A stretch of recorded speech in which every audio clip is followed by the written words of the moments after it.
Marami sa atin ang nahumaling sa buhay ng ating pambansang bayani na si Jose Rizal.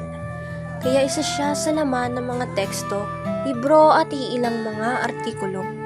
Mula sa kanyang pagkabata, mga literaturang kanyang naisulat, hanggang sa kanyang kamatayan na siya itinuring na bayani ng mga Amerikano. Maliban rito'y naging maugong din ang kanyang kwentong pag-ibig. Kaya ngayon, aking ilalahad ang kwento ng pinakaunang babaeng bumihag sa kanyang puso, kung paano naging hadlang ang pakikipaglaban nito para sa bansa na naging mitsa sa pagmamahalan ng dalawa at nahantong sa kamatayan ng parehas nitong tadhana. Si Leonor Rivera ay ang pinakaunang babaeng inibig ni Rizal at ang nag-iisang dahilan ng hindi pag-ibig nito muli noong siya'y ipinadala sa Europa.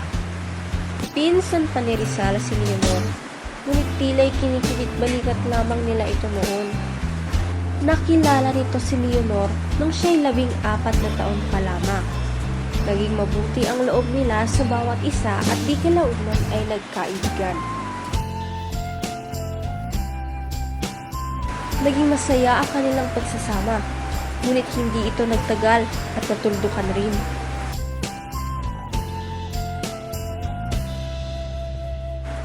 Dahil sa naging mainit ang mga mata ng mga Espanyol kay Rizal, dahil siya ay kinikilalang filibustero, dahil sa paglathala nito ng librong No Limitangere laban sa pamamahala ng mga iyon, ipinadala siya ng kanyang pamilya sa Europa.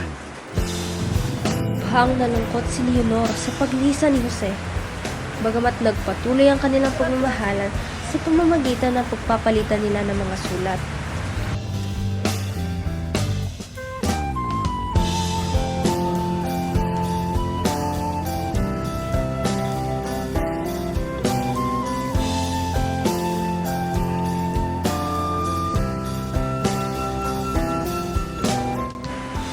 Nais pakasalan ni Jose si Leonor habang siya'y nasa Pilipinas pa lamang. Kaya't bago ito umalis, ay hiningi muna nito ang kamay ng dalaga. Ilang taon ng paglisan ni Rizal ay hindi na siya nakatatanggap ng kahit anong sulat galing sa minamahal.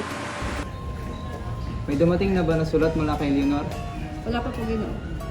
Ito ay dahil sa pagtutol ng ina ni Leonor sa pagmamahalan nilang dalawa.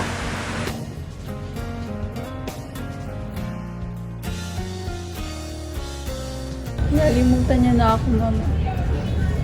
Hindi na ako mahal ni Pepe. Huwag ka na malungkot. Makakahanap ka rin ng iba. Ipapakasal na lang kita kay Henry.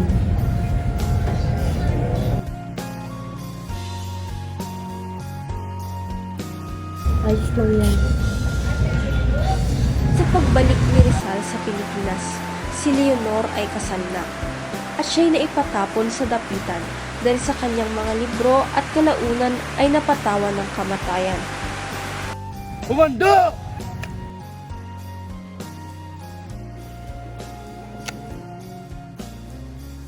Putok!